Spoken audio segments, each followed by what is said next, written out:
Vamos a hablar hoy del boom latinoamericano. El boom latinoamericano lo vamos a conocer como la oportunidad que tuvieron los escritores del continente para darse a conocer en el mundo de la literatura de una forma fehaciente, y fue un tiempo en que la literatura colombiana, latinoamericana, eh, tuvo un auge grandísimo porque salieron diferentes obras que van a prestar una gran importancia a todo este movimiento. Entonces, bueno, como definición, fue un fenómeno literario que surgió entre la década del 60 y del 70, y que consistió en el afloramiento de la narrativa latinoamericana, con obras que se difundieron por todo el mundo, convirtiendo a sus autores independientes y relativamente jóvenes en íconos de la literatura. Vamos a sacar aquí de una, o sea, que hay una riqueza intelectual en estos escritores. Vamos a venir con escritores de Perú, vamos a venir con escritores de Colombia a aportar su granito de arena, los chilenos, los argentinos, ¿sí? Vamos a tener un afloramiento de la literatura muy fuerte. Estos escritores fueron influenciados por los movimientos modernistas y de vanguardia del siglo XX, especialmente por el surrealismo europeo, para desafiar las convenciones literarias de la época a través de los neologismos, las blasfemias y el lenguaje inapropiado. La fusión entre la ficción y lo real generaba la duda del lector, como el realismo mágico, que intentaba mostrar lo extraño como algo cotidiano. Entonces, también aquí hay una dualidad. En el boom latinoamericano dejamos de tratar de escribir para ser aceptados por una mayoría de un público, sino más bien para dar a conocer parte del costumbrismo que nos rodeaban como territorios. Eh, una de las representaciones del surrealismo mostrado es como la fijación más fuerte de las vanguardias latinoamericanas, porque se trata de representar todas aquellas cosas que no son normales, pero que lo pasamos a un trasfondo de normalidad, de cotidianidad, de que es muy esencial. Parte de ese surrealismo entonces se va a fijar en esas costumbres. Vamos a ver La ciudad y los perros de Mario Vargas Llosa, vamos a hablar de, de ese realismo mágico de Gabriel García Márquez, ¿sí? De Marcado en 100 años de soledad. Entonces, esa es la definición de ese movimiento vanguardista latinoamericano. Es muy fuerte el realismo mágico. Resultó de una manera, que se me pasó acá. Resultó una manera de explicar los sucesos políticos, económicos y sociales. Los autores tomaron la voz callada del pueblo a fin de expresar sus sentimientos y sensaciones ante la realidad turbulenta, y los sumergieron en relatos con tintes algo fantasiosos e irreales, tal como en el caso de Cien años de soledad de la obra de Gabriel García Márquez. Hay una situación muy fuerte que se escribe en Cien años de soledad. Digamos que el temor que nace en Cien años de soledad es por la cuestión de las colas de cerdo, por la reproducción, digámoslo así, entre familiares. Entonces, que es una situación que siempre ha tenido miedo en esta familia de los Buendía, por un lado. ¿Sí? Por otra parte, también se narran hechos políticos y sociales. En Cien años de soledad hay un hecho político que se narra muy fuerte, bueno, dos. La primera, eh, la guerra que hay entre los partidos políticos conservador y liberal del entonces. Y la segunda va a ser la masacre en las bananeras, que como decía alguien por ahí, es un mito. No, no es un mito, es una situación que se dio cuando la chiquita Granz entonces se enriqueció con el continente americano mediante los acuerdos políticos y que llegaron a instaurar gobiernos influenciados por la necesidad de expandir sus condiciones económicas. ¿Sí? Entonces se narra ahí también esos hechos, y es una forma de protestar a través de la literatura y dar a conocer las situaciones americanas al resto del mundo. Entonces, por decir, con Juan Rulfo, con El Llano en Llamas, son situaciones que cuentan cuentos muy cortos que habla sobre cómo está determinado las costumbres mexicanas, las situaciones, pero salidos un poquito del tono, igual que con Horacio Quiroga en Uruguay. Entonces son como esos iconos que marcaron la utilización de esta fuente, que empiezan con el realismo mágico, pero que se van desprendiendo de él. Las novelas reflejaban un estilo propio en las que predominaban historias transcurridas en espacios urbanos influenciados por las condiciones políticas y sociales de los países latinoamericanos, de donde son oriundos sus autores. El tiempo narrativo podía comenzar por el final de la historia y luego saltar sin respetar la linealidad de los acontecimientos. Entonces se rompe también con esa estructura lineal de inicio, nudo y desenlace. Se podría empezar por alguno de los tres partes o de las macroestructuras del género narrativo. No había necesidad de manejar esa linealidad constante para poder decir, mire, aquí empieza tal cosa y aquí se da tal. ¿Listo? Entonces es como esa unión de hechos. El contexto.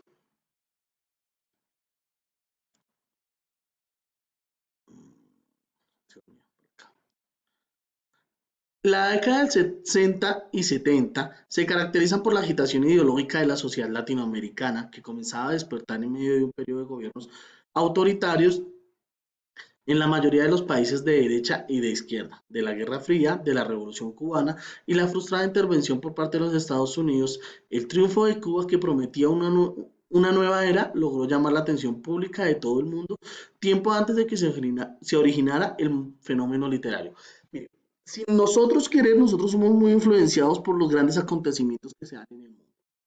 Después de la Segunda Guerra Mundial, uno de los grandes logros es la instauración del gobierno comunista en la Rusia antigua llamada Unión Soviética, ¿cierto? Eso termina influenciando los sistemas políticos latinoamericanos.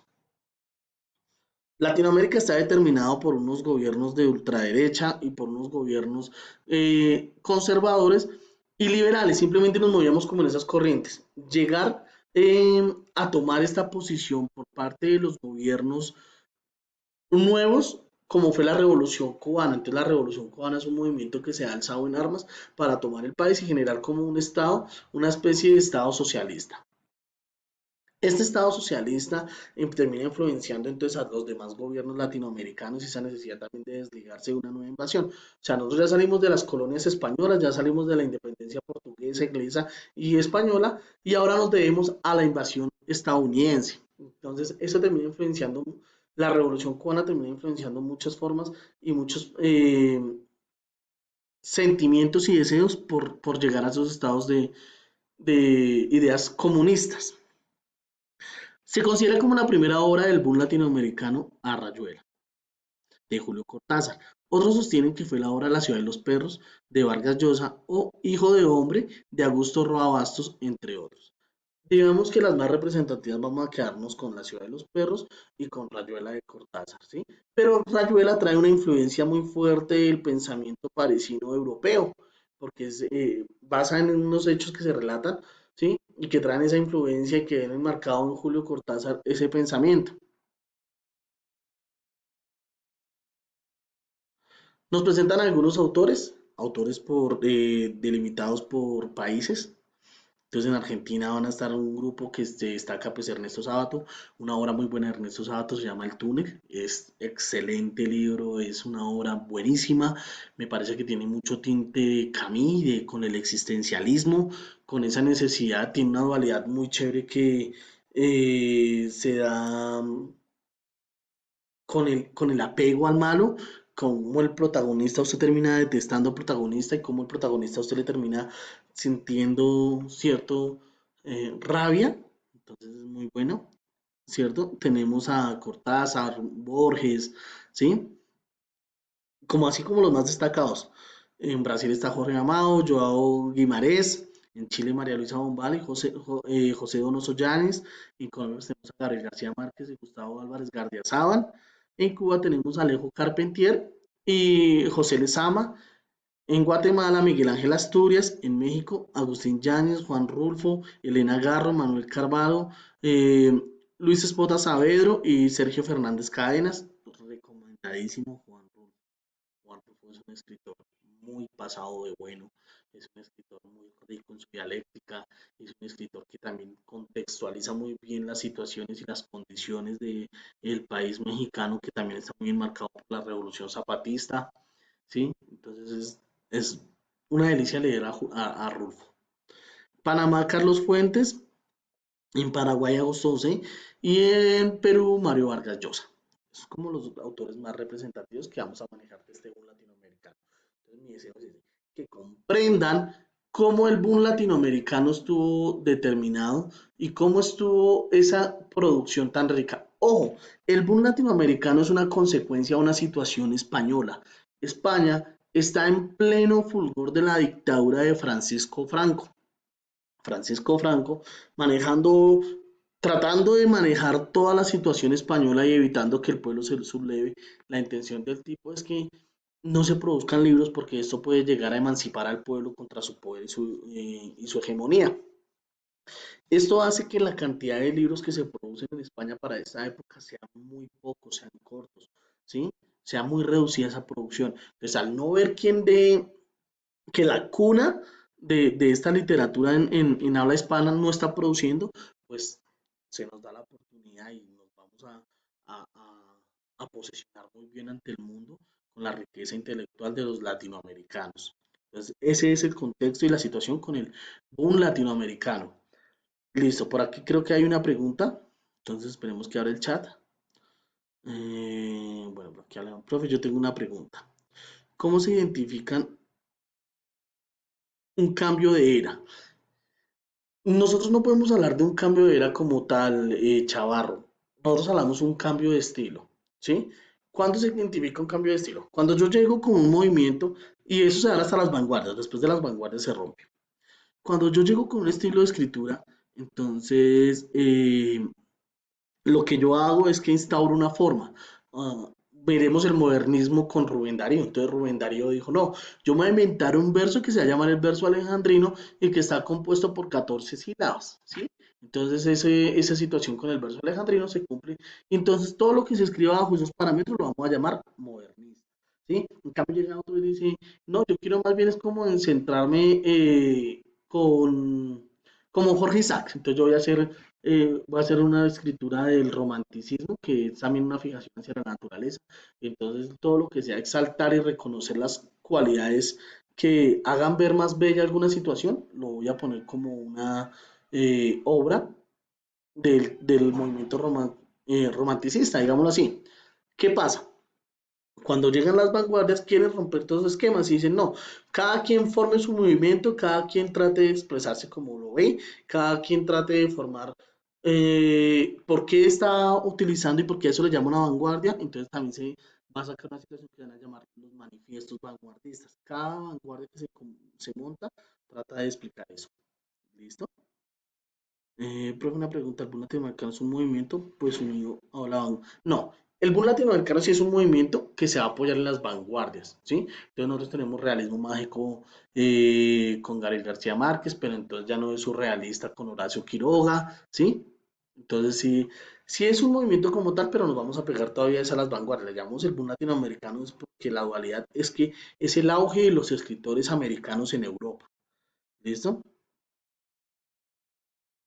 Bueno, es que en la anterior diapositiva hice un cambio de Revolución Cubana. Sí, eso es lo que yo les digo. Lo que pasa es que hay unos sucesos históricos que determinan un cambio, una ruptura de una historia. Por decir, usted dice, ¿cuándo empieza la edad antigua y cuándo empieza la edad moderna y cuándo empiezan los diferentes sucesos? Usted mira, casi están determinados por esos hechos tan trascendentales. Entonces yo me vengo con la prehistoria. ¿Cuándo empiezan las prehistorias? Pues cuando se acaba la prehistoria, pues cuando empiezan a aparecer las primeras civilizaciones, ¿sí? Los griegos, los persas, ¿cierto? Los mesopotámicos, demás. ¿Cuándo se acaba esa edad antigua? Cuando se cae la ciudad de Constantinopla, ¿cierto? Con el Imperio Romano Occidental, ¿sí? ¿Cuándo se acaba entonces esa edad y pasamos a la edad, cuándo se acaba esa edad media? Pues cuando se hace la Revolución Francesa y vamos para el Renacimiento. Es muy difícil determinar, pero hay unos hechos trascendentales que cambian esas historias. ¿Listo? Muchachos, me voy a pasar del tiempo, entonces hasta que haya grabado. Ya seguimos respondiendo a sus inquietudes.